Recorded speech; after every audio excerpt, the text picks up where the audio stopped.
लेकिन तुम तो कह रही थी कि ये राजी हो गया था। हाँ, इसने कहा तो था। हाँ, वहां सही था, लेकिन अब ना कहता हूं। लेकिन किस लिए? ऐतराज क्या है? ऐतराज वो राज है जो आप दोनों हमसे छिपा कर रख रहे हो। आप झूठ बोलकर हमसे हाथ मिलाएंगे ना, तो हम दोस्ती नामंजूर करता हूं। तुम किस झूठ की बात कर रहे हो त्यागी?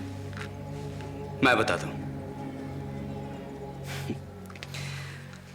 त्यागी को यह ऐतराज है कि मैं इससे अपना असल नाम और असल कारोबार क्यों छिपा रहा हूं। देखा, एक सुल्तान दूसरे शहंशाह का बात कितना जल्दी समझ गया। हम अपने जंगल का राजा हूं देवी जी, और लेनिन भाई अपने जंगल का राजा। तो फिर ये पर्दादारी लुका छिपी काहे का वास्ते हो रही है? तुम इनका असली नाम जानते हो? हम इस शहर के गवर्नर का नाम भले ही ना जानता हूं, लेकिन अपना देश का, अपने जात का लोगन के बारे में पूरा खबर रखता हूं। त्यागी, अगर तुम सोचते हो कि मैं ये उम्मीद रखता था कि तुम्हें मेरी असलियत नहीं मालूम, तो तुम गलत हो।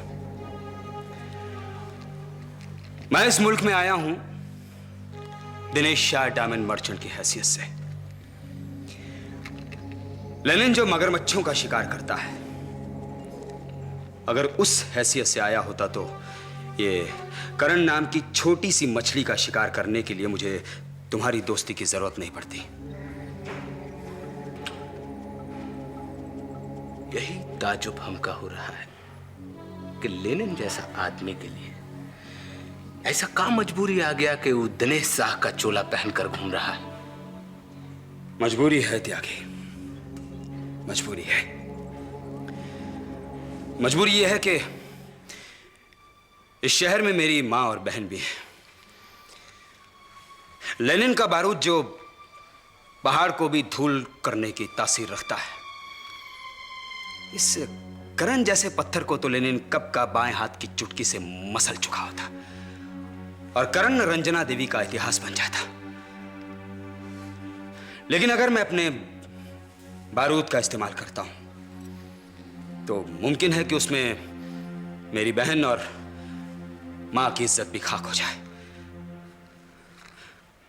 वरना लेनिन का दुश्मन जब तक जिंदा होता है तो लेनिन के हाथ जेब में नहीं जाते, उसके हाथ दुश्मन की हलक के आसपास होते हैं। लेकिन अब जो हम आपका बात समझता हूं लेनिन भाई, हम आपका दोस्ती मंजूर करता हूं। अब जब बातें साफ हो गई हैं तो ये दोस्ती का दिखावा क्यों? देखो त्यागी, ना तो मैं देविका का दोस्त हूं, ना तुम देविका के, और ना देविका हमारी। हम यहां सिर्फ इसलिए हैं क्योंकि हमारा दुश्मन एक है, करण। वो दुश्मनी निपटाने के लिए हम आपका साथ देने के लिए तैयार हूं, लेकिन एक शर्त पर। ये दुश्मनी का असर हमरे ऋषभ भैया पर नहीं होना चाहिए। अरे, ऋषभ ने हाल ही में मेरी बहन को पनाह दी थी, तो दुश्मनी की बात तो बहुत दूर, मैं तो उसके साथ खून माफ कर सकता हूं। चलिए, भले ही हम दोस्त ना हों, लेकिन हमरे और आपके दोस्त और दुश्मन एक ही हैं। बहुत कुछ काफी है एक दूसरे का साथ देने के लिए।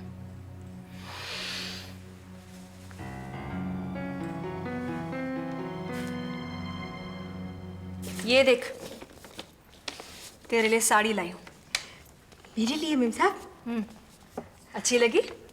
बहुत अच्छी लगी। इसे तो मैं शादी के दिन पहनूंगी। और ये तेरे हीरे के झुमके जो मैंने वादा किया था, और ये तुम्हारे होने वाले मियाँ के लिए अंगूठी, इन्हें रख ले। मेम साहब, साड़ी तक तो ठीक है, मगर ये सब कुछ क्यों क्यों नहीं लेगी? मेम साहब, ये सब हीरे के हैं, बहुत महंगे होंगे। मेरी खुशी से ज़्यादा महंगे नहीं हैं सुनीता। और फिर मैंने वादा किया था कि तुम्हारी शादी में ये तोहफा दूंगी। नहीं मेम साहब, वो तो सब मजाक की बातें थी। शायद तुम्हारे लिए होंगी, लेकिन तुम्हारी खुशी मेरे लिए मजाक नहीं है, याद रखना। मेम साहब प्लीज़ आप मेरे लिए इतना मत कीजिए, पहले ही आप बहुत कुछ कर चुकी हैं। और तू जो मेरे लिए इतने सालों से करती आ रही है, मैंने तुझे कभी रोका? तू शुरू से मेरे साथ है और मेरी जिंदगी में न जाने कितने उतार चढ़ाव आए। चढ़ाव में लोग आकर मुझसे जुड़े, उतार में भाग गए, लेकिन तू एक है सुनीता जो मेरे साथ रही है, हर दुख, हर दर्द, हर परेशानी में।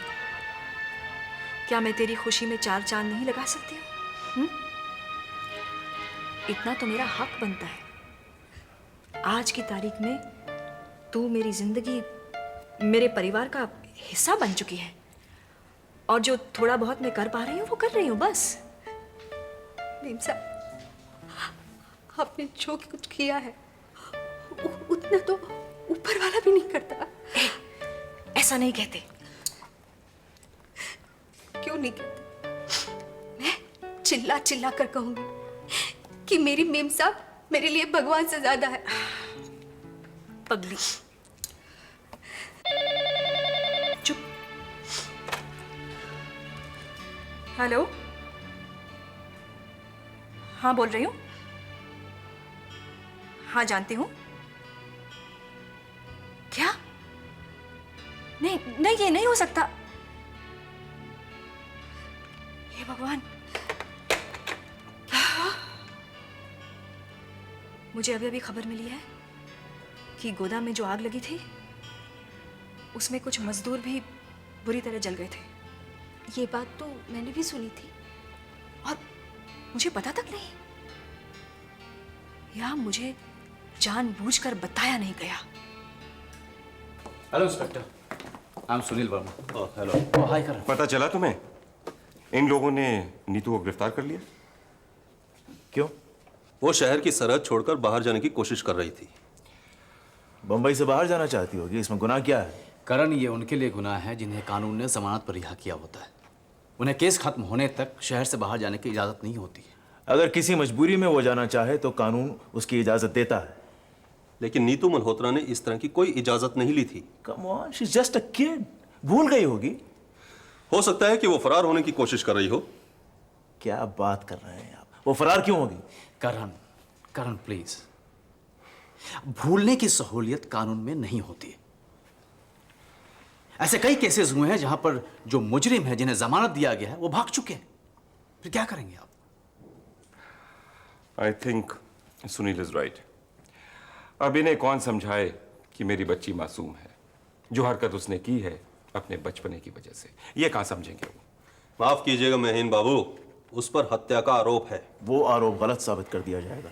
करण प्लीज, इस ऑफिसर से ये बहस करने का कोई फायदा नहीं है। इनका काम था गिरफ्तार करना, सो इन्होंने किया। अब रिहा करना कानून का काम है। ये सारी बहस अदालत में ही माने रखती है। प्लीज।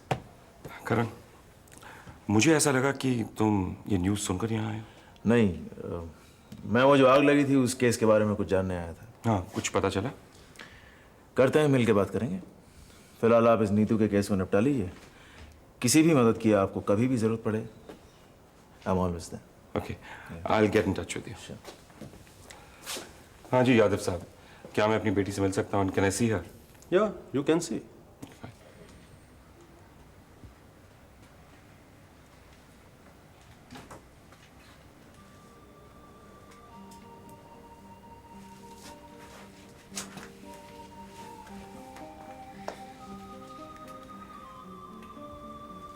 हाय भैया।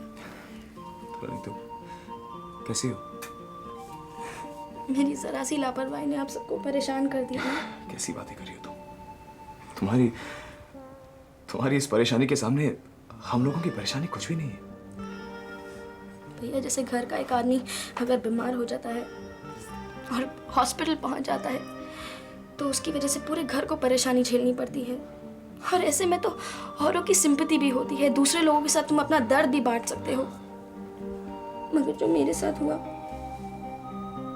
उसमें तो सिर्फ बदनामी ही हाथ आती है। और मल्होत्रा खानदान जैसे नामचीन परिवार की बदनामी अपने आप ही चौगनी हो जाती है। नहीं तो देखो, हाँ, हमारे खानदान की बदनामी इतने बार हो चुकी है ना कि अब लोगों को इसकी आदत पड़ गई है। और वैसे भी लोग हमारे बारे में बात कर करके अब थक चुके हैं।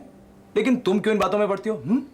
जब कोर्ट तुम्हें बाइज्जत यहां से रिहा करेगी तो तुम्हारी बदनामी अपने आप मिट जाएगी। Trust me. भैया, कोर्ट का फैसला क्या होगा ये तो कोई नहीं कह सकता। नीतू, तुम्हारा केस सुनील हैंडल कर रहा है, मिस्टर सुनील वर्मा, जो खुद अपने आप में एक फैसला है। और वैसे भी पिछली बार तुम्हारा केस वो बतौर एडवोकेट हैंडल कर रहा था, but this time he is part of your family. लेकिन अगर मुझे मुक्ति ना मिली तो? Neetu, how can you even think of this possibility? देखो, जब तक सुनील तुम्हारा केस हैंडल कर रहा है, इस पॉसिबिलिटी के बारे में सोचना यानी हाँ, कड़कती धूप में टॉर्च जलाना, समझी कि नहीं? भैया, मुझसे दीदी अब तक मिलने नहीं आई है। उसे अपनी शादी पोस्टपोन होने का दुख तो जरूर हुआ होगा। नहीं नहीं नीतू, ऐसी बात नहीं है। एक्चुअली ऋतु को एक जिम्मेदारी दी है मैंने। किसी भी तरह चाची को तुम्हारी गिरफ्तारी की बात बताए। बस इसी मौके की तलाश में है वो। इसका मतलब मम्मी को अब तक मेरी गिरफ्तारी के बारे में पता नहीं है? भैया प्लीज प्लीज किसी भी तरह मम्मी को इस बारे में बता दो। जाने वो मुझे कहां कहां ढूंढती फिरेंगी। उन्हें धक्का तो जरूर लगेगा, बेचारी टूट जाएंगी। इस दौरान वो मुझ पर काफी डिपेंड करने लगी थी। पता नहीं बिजनेस कैसे संभालेंगी। अगर मायूस होके वो मायूस कोई नहीं होगा ऋतु, कोई भी नहीं होगा, ना ही किसी को होने दिया जाएगा। और तुम भी अपने आप को इसी बात का भरोसा दिलाओ। कुछ ही दिनों की बात है ऋतु, कुछ ही दिनों की बात। कुछ ही दिनों की बात भैया, इन्हीं कुछ ही दिनों वाली बातों में तो पूरी उम्र गुजर जाती है। भैया, पूरी जिंदगी छूटती जा रही है।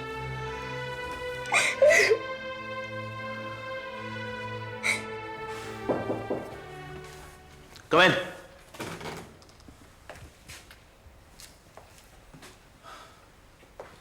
कोई खास बात करण साहब? पुलिस स्टेशन में क्या पता चला? गोदाम में आग त्यागी ने लगवाई है।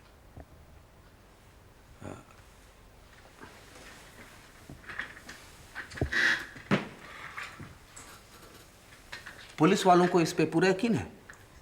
पुलिस वाले अपना यकीन कोर्ट तक ले जाते हैं और मुझे इस बात का कोई सबर नहीं है। मुझे यकीन है कि यह काम त्यागी का ही है। माफ कीजिएगा करण साहब, मुझे आपकी इस बात से इत्तेफाक नहीं है। किस बात से आप इत्तेफाक रखते हैं बंसल साहब? और कौन हो सकता है? मैं यकीन से तो कुछ नहीं कह सकता, पर त्यागी ये काम नहीं करवा सकता। कमाल करते हो बंसल तुम। यहां बैठे बैठे आपने कह दिया कि त्यागी नहीं कर सकता, जबकि पुलिस के पास इस बात का सबूत है। हुलिया बताया उन लोगों ने उस डोनाल्ड का।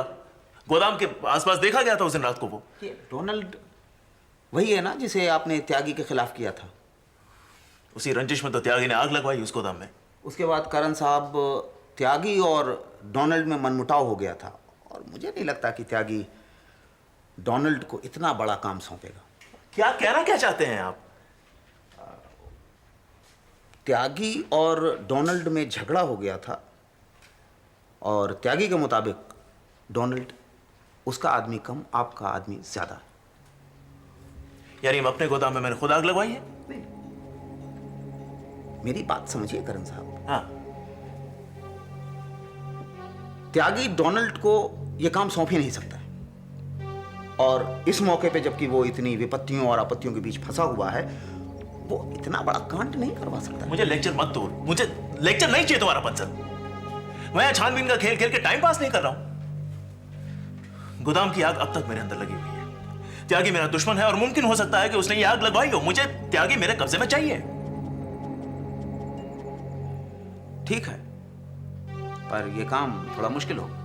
आसान कामों के लिए मैंने चपड़ासी नौकर प्यून रखे हैं अपने दफ्तर में बंसल साहब। आप मेरे साथ सिर्फ मुश्किल कामों के लिए हैं, और त्यागी मुझे मेरे कब्जे में चाहिए। That's it.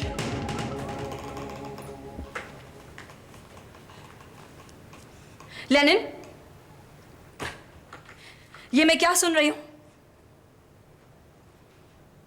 किस बारे में? गोदाम में जो तुमने...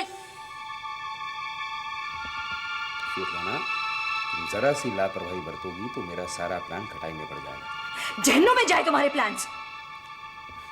क्या क्या है, क्या है? तुम क्यों इस तरह तिलमिलाकर बात कर रही हो? तुम्हें पता था कि गोदाम में जो तुमने आग लगवाई थी उसमें कुछ मजदूर भी जख्मी हो गए? हाँ, पता चला मुझे। पता चला या आग लगने से पहले पता था? मैं समझा नहीं तुम्हारा सवाल। ना समझी को ढोंग मत करो लेजेंड। मेरा सवाल तुम ठीक तरह से समझ गए। श्वेताना, तुम्हारे इन सवालों से मैं परेशान हो जाता हूँ।